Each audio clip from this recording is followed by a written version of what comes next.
বিশ্বকাপ ফুটবলের পর্দা উঠছে আজ। উদ্বোধনীতে লড়বে কাতার ইকুয়েডর। ইনজুরিতে ছিটকে গেলেন করিম বেনজেমা। ফুটপাতে নামল মেট্রো রেলের ওঠানামার সিঁড়ি। দীর্ঘমেয়াদে ভোগান্তির শঙ্কা, কর্তৃপক্ষের গাফিলতি বলছেন বিশেষজ্ঞরা। অস্থিরতা কমছে না পণ্যের বাজারে। সংকট সৃষ্টি করে বেশি দাম নেয়ার কারসাজি। নজরদারির অভাবকে দুষছেন ভোক্তারা। নারী উদ্যোক্তাদের ঋণ দিতে চায় না বেশিরভাগ ব্যাংক, জানালেন বাণিজ্যমন্ত্রী। এগিয়ে যেতে হচ্ছে বড় প্রতিবন্ধকতা। ৬৩ বছর পর খুলে দেয়া হচ্ছে বঙ্গবন্ধু স্মৃতি বিজড়িত পাচুরিয়া খাল। গড়ে তোলা হবে দর্শনীয় স্থান, বলছেন কর্তৃপক্ষ। মালয়েশিয়ার সাধারণ নির্বাচনে হেরে গেলেন মাহাথির মোহাম্মদ। কিয়েভ সফর করলেন যুক্তরাজ্যের প্রধানমন্ত্রী সুনাক।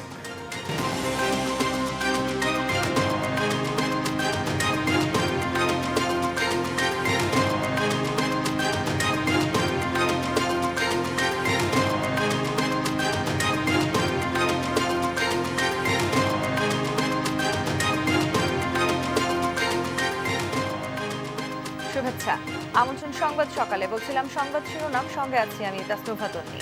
শুরুতেই জানাবো বসুন্ধরা কিংসের সৌজন্যে বিশ্বকাপ ফুটবল।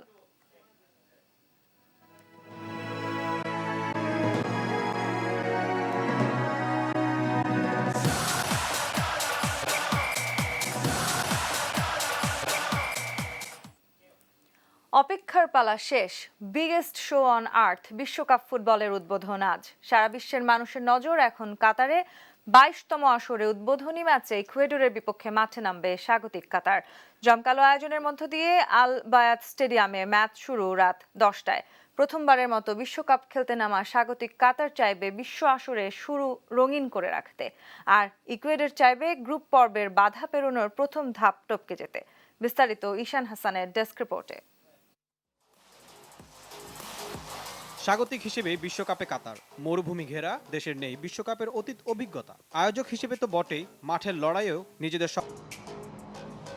ইকুয়েডর থেকে র্যাঙ্কিংয়ে ৬ ধাপ পিছিয়ে কাতার শক্তির বিচারে খুব একটা পিছিয়ে নেই। স্বাগতিক কোচ ফেলিক্স সানচেজ দীর্ঘদিন ধরেই এ দলের দায়িত্বে। এছাড়াও ২০১৯ সালে কোপা আমেরিকা খেলার অভিজ্ঞতা আছে কাতারের।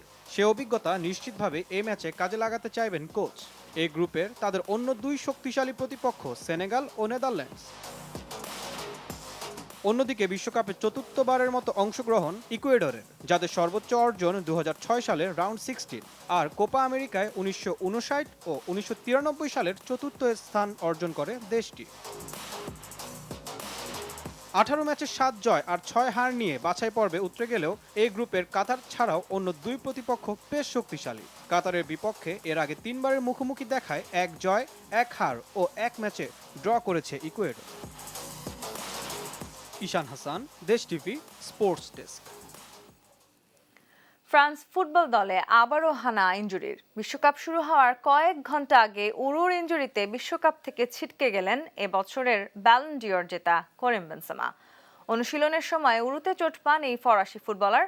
কাতারের দোহা এক হাসপাতালে তার অস্ত্রোপচারের পর ফ্রান্স ফুটবল ফেডারেশন বেনজেমার বিশ্বকাপ থেকে ছিটকে যাওয়ার খবর নিশ্চিত করেন।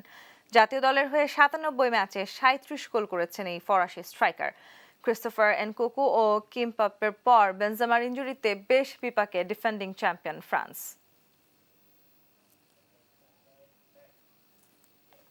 বিশ্বকাপের উদ্বোধনীতে থাকছে জমকালো সব আয়োজন। বলিউডের নোরা ফাতেহি ছাড়াও বিটিএস তারকা জন জাকুক পারফর্ম করবেন।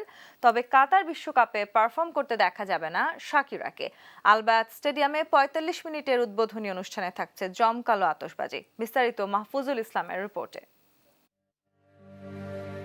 মরুর বুকে শীতকালে হচ্ছে বিশ্বকাপ, আর এটি এশিয়ায় দ্বিতীয়বারের ফুটবল বিশ্ব আসর।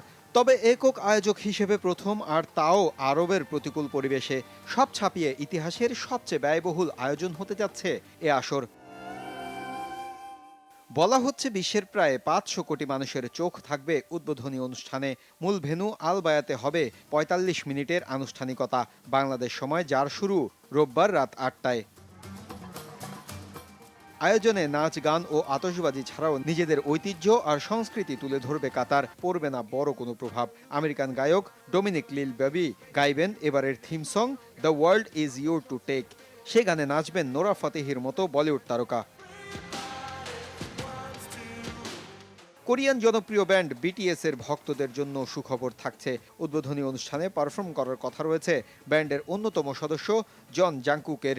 বায়াত স্টেডিয়ামে স্থানীয় শিল্পীদের নিয়েও থাকছে আয়োজন, যারা কাতারের ইতিহাস ঐতিহ্য তুলে ধরবেন পারফরমেন্সের মাধ্যমে। 18 ডিসেম্বর কে হাসবে বিজয়ের হাসি, তা নিয়ে ফুটবল ভক্তদের মধ্যে আছে ব্যাপক উদ্দীপনা। দলগুলোর শক্তিমত্তা নিয়ে চলছে চুলচেরা বিশ্লেষণ। কোন দল খেলবে, কোন কৌশলে কিংবা কার শক্তিমত্তা কতটুকু, জানাচ্ছেন ঈশান হাসান। এই বিশ্বকাপে নতুনত্বের ছড়াছড়ি। এমন ব্যতিক্রম আসরে কে উঁচিয়ে ধরবে শিরোপা? 1986 সাল কি কাতারে ফিরিয়ে আনতে পারবেন লিওনেল মেসি? রেখে দেবে গ্রেটেস্ট শো এর ট্রফি, নাকি 2002 এর পুনরাবৃত্তি ঘটাবে ব্রাজিল? এবারের আসরে আর্জেন্টাইনরা বাছাই পর্বে 17 ম্যাচে মাত্র 5 গোল হজম করেছে সেলেসাওরা। আক্রমণে প্রতিপক্ষকে ব্যস্ত রাখতে আছেন পিএসজি তারকা নেইমার। 2022 সালের পরিসংখ্যান বলছে প্রতি 90 মিনিটে গড়ে 524টিরও বেশি পাস খেলেছে 5 বারের চ্যাম্পিয়নরা। তাতেই স্পষ্ট কতটা বৈচিত্র্যময় তিতের দল। নেইমারের উপর spotlight defending champion France, Kylian এমবাপ্পের উপর থাকবে স্পটলাইট। এদিকে 2014 সালে শিরোপা ঘরে তোলা জার্মানির তখনকার তারকা ঠাসা দল না থাকলেও অভিজ্ঞ থমাস মুলার ও অ্যান্তোনিও রুদিগারদের সাথে আছে বেশ কজন তরুণ ফুটবলার, যারা হতে পারে প্রতিপক্ষের জন্য ভয়ঙ্কর। 18 ডিসেম্বর হবে শিরোপার ফয়সালা। কার ঘরে ঠাঁই নেবে ট্রফিটা, তা দেখতে এখন শুধুই অপেক্ষা। এর আগে 1 মাস ফুটবলে উন্মাদনায় বুঁদ হয়ে থাকবে পুরো দুনিয়া। ঈশান হাসান, দেশ TV, sports desk. Qatar football বিশ্বকাপকে ঘিরে ফুটবল পাগলামিতে মেতেছেন বাংলাদেশের ফুটবল প্রেমীরা। প্রিয় দলকে সমর্থন দিতে পতাকা উত্তোলন, জার্সি পরিধান, মোটর শোভাযাত্রা করেছেন বিভিন্ন দেশের সমর্থকরা। প্রায় 7 কিলোমিটার জার্মানির পতাকা বানিয়ে তাক লাগিয়ে দিয়েছেন মাগুরার আমজাদ হোসেন। এছাড়া চিরচেনা ব্রাজিল আর্জেন্টিনা নিয়ে তর্ক চলছে অলিগলি পাড়া মহল্লায়। প্রতিনিধিদের তথ্যচিত্রে ডেস্ক রিপোর্ট। ফুটবল পাগলামিতে মেতেছেন দেশের মানুষ। এখন শেষ মুহূর্তের ক্ষণগণনা করছেন ফুটবল প্রেমীরা। আর নিজ পছন্দের দলকে সমর্থন দিতে এসব ফুটবল প্রেমীরা করছেন নানা কর্মকাণ্ড। মনে আছে তো মাগুরা সদর উপজেলার ঘোড়ামারা গ্রামের ফুটবল পাগল খ্যাত আমজাদ হোসেন মোল্লার কথা, যিনি 2006 সালে 1.5 কিলোমিটার, 2010 সালে 2.5 কিলোমিটার, 2014 সালে 3 কিলোমিটার আর 2018 সালে 5 কিলোমিটার জার্মানির পতাকা বানিয়ে বিশ্বজুড়ে আলোচিত হয়েছিলেন। 2022 কাতার বিশ্বকাপ উপলক্ষে এবার 6 লাখ টাকা ব্যয়ে 7 কিলোমিটার পতাকা বানিয়েছেন তিনি। আর কঠিন একটা যে অসুখ পায়, সেই অসুখের জন্য আমি জার্মান এর একটা সিরাপ খাই এবং সেই ওষুধকে ভালো হওয়ার পরেতেই আমি একটু জার্মানিকে ভালোবাসি। এবং এবারও জার্মানির পতাকা বানাইছি 7.5 কিলো। আমি আশাবাদী যে এবার জার্মানি বিশ্বকাপ নেবে। আমজাদ হোসেনের সাথে মেতেছেন পুরো গ্রামবাসী। এটা আমাদের এলাকার গর্ব, তিনি যেন আগামীতে আরো ভালো কিছু করতে পারে, আমরা সেই প্রত্যাশায় কামনা করি। বিশ্বে আমরা পতাকার দিক দিয়ে সেরা, খেলার দিক দিয়ে সেরা এবং 5 বার বিশ্বকাপ নিয়ে দেখিয়ে দিতে চাই আমরাই সর্বকালের সবচেয়ে সেরা দল, শক্তিশালী দল। Hip hip hooray! এদিকে লক্ষ্মীপুরের কমলনগরে আর্জেন্টিনার সমর্থকরা করেছেন মোটরসাইকেল শোভাযাত্রা। মেসি ভক্তদের আশা এবারের বিশ্বকাপ মেসির হাতেই উঠবে। আমি মেসিকে ভালোবাসি, এজন্য আমি আর্জেন্টিনা সাপোর্ট করি এবং ইনশাল্লাহ আর্জেন্টিনা এবার বিশ্বকাপটা নেবে। প্রিয় টিম আর্জেন্টিনার জন্য শুভকামনা রইল। এছাড়া মেসি ডি মারিয়ার ব্যানার ফেস্টুন নিয়ে সড়কে সড়কে শোডাউন করেছেন ফেনী পৌর মেয়র। প্রায় 2022 ফুটের আর্জেন্টিনার পতাকা তৈরি করে মেসি ভক্তদের নিয়ে বিশ্বকাপ উন্মাদনায় মেতেছেন তিনি। আমরা বিভিন্ন জায়গায় আমরা সেখানে ডিসপ্লে করব। আমরা আজের সমর্থন আমরা ফেনীর শহীদ মিনার রাজপথে এসে আমরা আনন্দ মধ্য দিয়ে আমরা দেখিয়ে দিব যে আমরা আজের সমর্থক গোষ্ঠী আজকে বিজয় উল্লাস এখানে করে যাচ্ছি। ফেনীরই আরেক সমর্থক 2014 সালে আর্জেন্টিনার পতাকা উড়াতে গিয়ে বিদ্যুৎ স্পৃষ্ট হয়ে হারান হাত পা। তবুও প্রিয় আকাশী পতাকাকে সমর্থন দিতে এসেছেন তিনি। আমি সব দলকে আমাকে দেখে যেন তারা একটু সতর্ক থাকে, আমি এটা নিয়ে আছি। আর আমি আমার দলকে খুব ভালোবাসি। পিছিয়ে নেই ব্রাজিলের সমর্থকরাও। স্লোগানে বরিশাল মুখর করে রেখেছেন বরিশালের ব্রাজিল সমর্থকরা। ব্রাজিলকে আসলে আমরা মনে প্রাণে ছোটবেলা থেকেই লালন করি। ব্রাজিল আমাদের একটা পছন্দের দল। ওভারঅল আমরা বরিশালের যারা ব্রাজিলের ফ্যান, সবার একটা মিলন মেলায় আমরা এটি পরিণত করতে। আজ রাত থেকে শুরু হতে যাচ্ছে বিশ্বকাপ ফুটবলের সবচেয়ে বড় আসর। সাদিকুর রহমান শামীম, নিউজ ডেস্ক, দেশ টিভি। এবার অন্যান্য প্রসঙ্গ। আশঙ্কাই হলো সত্যি, ফুটপাতের ওপরই নেমে গেল মেট্রো রেলের ওঠানামার সিঁড়ি, যে কারণে যেসব জায়গায় এখন ফুটপাত খুঁজে পাওয়াও কঠিন। যদিও শেষ দিকে তড়িঘড়ি করে ফুটপাতের জন্য জমি অধিগ্রহণ করলেও তার প্রক্রিয়া শেষ হয়নি এখনো। মেট্রো রেলের মতো প্রকল্পে এমন জোড়াতালি মানতে পারছেন না বিশেষজ্ঞরা। বলছেন হাঁটার রাস্তা বন্ধ করে মেট্রো রেল করলে দুর্ভোগ কমবে না, বরং বাড়বে। প্লাবন রহমানের রিপোর্টে বিস্তারিত। ৩ বছর আগেই গণমাধ্যমের খবর ছিল এমন, ফুটপাতে নামছে মেট্রো রেলের ওঠানামার সিঁড়ি। বিশেষজ্ঞরা বলেছিলেন তাতে উপর দিয়ে মেট্রোতে দ্রুত চলাচল করা গেলেও নিচের সড়কে হবে যানজট। ফুটপাত দিয়ে যারা হাঁটবে তাদেরকে রাস্তায় নেমে ফুটপাত আবার কন্টিনিউ করতে হবে। ওই জায়গাগুলিতে যানজট প্রচন্ড রকম বেড়ে যাবে। কে শোনে কার কথা? শেষমেশ হলেও তাই। বাস্তবতা এখন ফুটপাতে মেট্রোর সিঁড়ি নামিয়েই চালু হবে ৩৩,০০০ কোটির মেট্রো রেল, যেখানে এখন ফুটপাতই খুঁজে পাওয়া যায়। এই দোকান ভাঙবে 9 ফিট, তো এটার মধ্যে আপনার ফুটপাত নেওয়া হবে। এটা আপনার কমপ্লিট হওয়ার পরে অধিগ্রহণ করা আছে জায়গা, হয়তো সরকার ওটা ডিল করে ফুটপাতের জন্য বের করবে। মিরপুর ১২ থেকে শেওড়াপাড়া ৫টি স্টেশনে মানুষের হাঁটার রাস্তা ফুটপাতে নামানো হয়েছে মেট্রো রেলের সিঁড়ি। আর তা করতে গিয়ে মূল রাস্তায় চলে এসেছে ফুটপাতের অংশ। সিঁড়ি তো নামছে ফুটপাতে, হাঁটবেন কেমনে? এখন হাঁটা কষ্ট হইব। এই যে এটা ড্রেনের উপর হাঁটতে হবে। সিঁড়িটা এটা কিন্তু আমাদের রাস্তার মধ্যে এবং ফুটপাত দখল করে আছে। যেখানে দাঁড়িয়েছি এটি শেওড়াপাড়ার প্রধান সড়কের অংশ, কিন্তু এই সড়ক বরাবরই করা হয়েছে স্টেশন সংলগ্ন ফুটপাত, আর স্টেশনে সিঁড়ি নামানো হয়েছে আগের ফুটপাতে। আর এই দুই কারণে এখন এই স্টেশন সংলগ্ন প্রধান সড়ক বেশ সরু। শুধু তাই নয়, বেশিরভাগ স্টেশনে এরকম সংকীর্ণ জায়গা দিয়ে নেমেছে মেট্রোর সিঁড়ি। শেষমেশ কর্তৃপক্ষের টনক নড়লে ফুটপাতের জন্য অধিগ্রহণ করা হয়েছে স্টেশন সংশ্লিষ্ট জমি। ২০১৬ সালে মেট্রো রেল প্রকল্পের কাজ শুরু হলেও শেষ বেলায় বিপাকে পড়েছেন সংশ্লিষ্ট এলাকার ব্যবসায়ীরা। ফুটপাতটা এখন থাকতেছে না, ফুটপাতটা এখন ভিতরে আমাদের দোকান চাপে যাবে। ড্রেন থেকে বলছে 8 ফিট, ড্রেন থেকে 8 ফিট নিলে আমার দোকানে আসেই মাত্র 20 ফিট। শুনছি আমরা যে ওটা ভাঙা হবে যে 7 ফিট। ফুটপাতের লোকজনকে ক্ষতিপূরণ দেওয়া হয়েছে, কিন্তু আমাদেরকে এই পর্যন্ত কেউ বলে নাই যে আমাদের ক্ষতিপূরণ দেওয়া হবে। আমাদের জমি অধিগ্রহণ যেটা উত্তরা থেকে আগারগাঁও পর্যন্ত, এটা গ্যাজেট নোটিফিকেশনের জন্য গিয়েছে এবং যারা ক্ষতিগ্রস্ত হয়েছে আমরা চেক বিতরণ সহসাই শুরু করব। এই গণপরিবহন বিশেষজ্ঞের মতে মেট্রো রেল কর্তৃপক্ষের গাফিলতিতে এরকম মানসম্পন্ন প্রকল্পেও হচ্ছে জোড়াতালি। যারা এখানে সিদ্ধান্তের এন্ডে আছেন তারা ভূমি অধিগ্রহণটাকে জটিলতা মনে করে ওনারা ভেবেছেন করে ফেলা যাবে। ওই যে মাথার মধ্যে আছে এটা মেয়ারলি একটা ফ্লাইওভার, আমি যতটুকু ন্যূনতম করতে হয় এই কথাটার মধ্যেই আছে হলো গিয়ে জোড়াতালি। মেট্রোর কনফিগারেশন অনুযায়ী স্টেশনগুলি তৈরি হয়নি, যার ফলেই পথচারীরা ভুক্তভোগী হবে, ব্যবহারকারী মেট্রোর ওরা ভুক্তভোগী হবে। তথ্য অনুযায়ী প্রতি ৩ মিনিট পর পর ছাড়বে এক একটি মেট্রো রেল, অর্থাৎ প্রতি ৩ মিনিটে এক একটি স্টেশনে শত শত যাত্রী ওঠানামা করবে। এই পথে ঘন্টায় চলাচল করার কথা ৬০,০০০ যাত্রী। আর তাই মেট্রো স্টেশনের এই অপরিকল্পিত সিঁড়ি ট্রেন চালুর দিন থেকেই এক দীর্ঘমেয়াদী ভোগান্তিকেও সাথে নিয়ে আসবে বলে শঙ্কা ডক্টর শামসুল হকের। প্লাবন রহমান, দেশ টিভি, ঢাকা। চট্টগ্রামের চাঁদগাঁও থানা এলাকায় ইয়াবাসহ আটকের পর ফাঁড়িতে হামলা চালিয়ে 2 মাদক কারবারিকে ছিনিয়ে নিয়েছেন মাদক ব্যবসায়ীরা।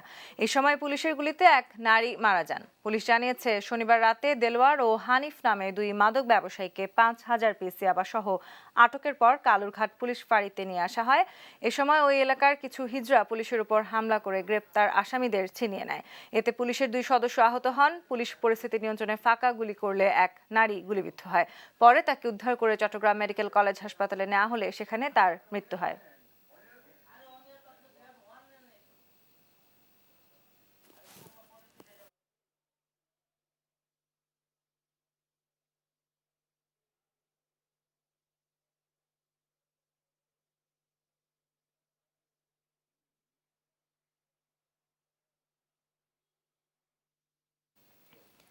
বাজারের অস্থিতিশীলতা কমছেই না। বেশ কিছুদিন ধরেই বাজারে চিনির সংকট, এর উপর যোগ হয়েছে চালের মূল্য বৃদ্ধি। অস্বাভাবিক লাভ করছেন মিলাররা।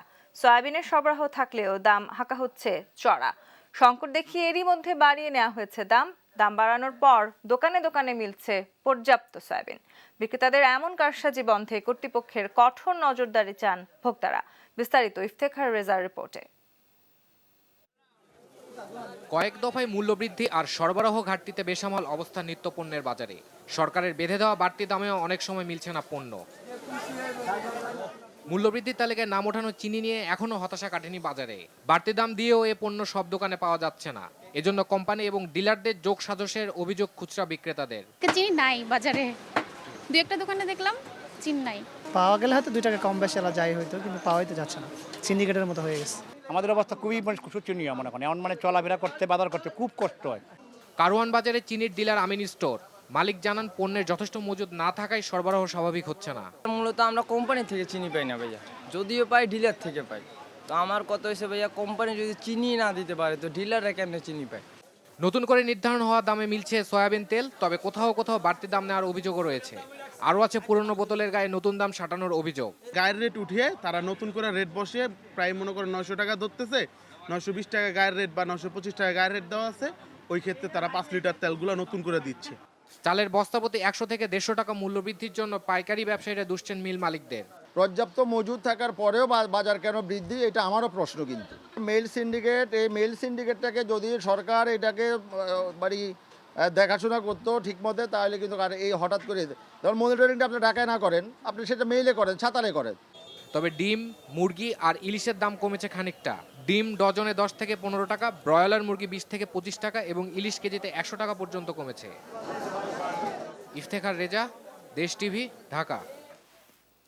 শীতের সবজি সহ কাঁচা বাজারের আজকের খবর জানাতে যশোর থেকে যুক্ত হচ্ছেন সহকর্মী ইন্দ্রজিৎ রায়। ইন্দ্রজিৎ, শীতের সবজির দাম কমেছে কিনা সেই সাথে একটু জানতে চাই, অন্যান্য নিত্যপণ্যের দাম কেমন, ক্রেতা বিক্রেতারা কি বলছেন?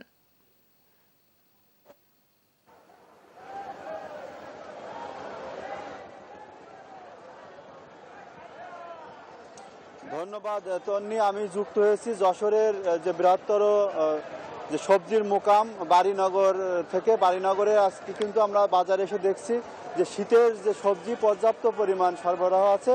এখানে কিন্তু সকাল থেকে অর্থাৎ ভোর থেকেই কিন্তু সবজির যারা চাষি আছেন তারা সবজি নিয়ে বাজারে এসেছেন এবং বাজারে কিন্তু প্রচুর পরিমাণে সবজি সরবরাহ এসেছে। আমরা যদি আপনার মাধ্যমে দর্শকদের দেখাই, এখানে কিন্তু আজকে আমরা বাজারে যেটা দেখছি যে সবচেয়ে বেশি পরিমাণ সবজির মধ্যে হচ্ছে মূলা, এবং মূলা কিন্তু পর্যাপ্ত পরিমাণে মূলার এখানে সরবরাহ আছে।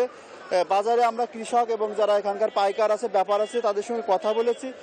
আজকে এখানে কিন্তু পর্যায়ক্রমে সব রকমের সবজি আসে। প্রথমত সকালের দিকে এই যে মূলার চালানগুলো আসে, তারপরে ফুলকপি, শিম বা অন্যান্য সবজি পর্যায়ক্রমে আসে। তো বাজারে আজকে যেটি দেখছি আমরা, মূলার দাম কিন্তু একেবারেই কম। কৃষকরা এবং এখানকার পাইকাররা বলছেন যে মূলা কেজি 8 থেকে 10 টাকা কেজি বিক্রি হচ্ছে, ফুলকপি 20 টাকা, লাউ 25 থেকে 30 টাকা পিস, বেগুন 20 থেকে 25 টাকা, মরিচ 20 টাকা কেজি, মিষ্টি কুমড়া কিন্তু 20 থেকে 25 টাকা।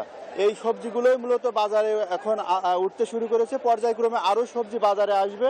এখানকার কৃষকরা বলছেন আসলে তাদের কিন্তু সবজির দাম তারা ঠিকমতো পাচ্ছেন না। আর পাইকাররা বলছেন যে শীতের মৌসুম শুরু হয়, বাজারে পর্যাপ্ত পরিমাণ সবজি সরবরাহ থাকায় আগের তুলনায় বাজার কিন্তু দাম কমেছে। অর্থাৎ শীতকালীন সবজির যে সরবরাহ সেটি বৃদ্ধি পাওয়ায় মূলত বাজারে সবজির দাম কমতে শুরু করেছে। তবে কৃষকরা বলছেন তাদের কিন্তু যে খরচ, সেটি কিন্তু খরচটা উঠছে না এবং কৃষকরা এখানে তারা অনেকটা ক্ষতিগ্রস্ত হচ্ছেন বলে তাদের দাবি। আর পাইকাররা বলছেন যে তারা এখান থেকে যে সবজি কিনছেন সেটি তাদেরকে ঢাকায় নিতে, মূলত 1 কেজি সবজি তাদেরকে ঢাকায় নিতে সব কিছু মিলায়ে 7 টাকা করে খরচ অতিরিক্ত যোগ করতে হয়। এটি যোগ করে পরবর্তীতে আপনার খুচরা বাজারে যখন বিক্রি করে তখন কিন্তু সবজির দাম অনেকটা বেড়ে যায়। এই কারণেই ভোক্তাকে বেশি দামে সবজি কিনে খেতে হয়।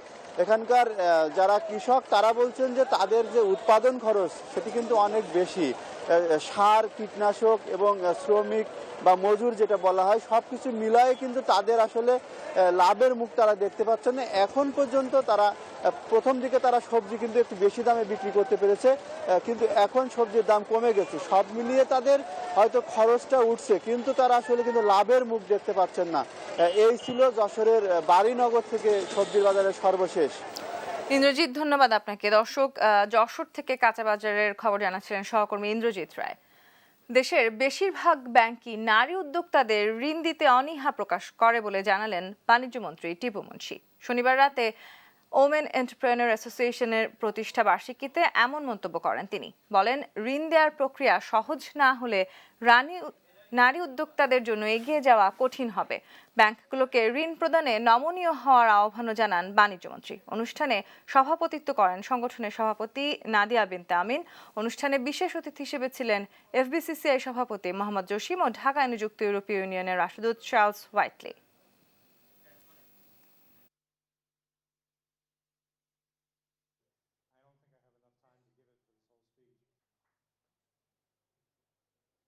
ব্যাংকার হিসেবে তারা যদি লোন দেয় মেয়েদের, আমি শিওর বলতে পারি, নিশ্চিত করে দিতে পারি অন্তত এই মহিলাদের লোন দেওয়া অন্তত 99% রিকভারি হবে, তারা উঠবে, মাস্টার হবে, পে ব্যাক করবে। অন্তত চিন্তা করতে হবে না যে টাকা নিয়ে এই মানুষ অনেকের মতো করে পালিয়ে গেল।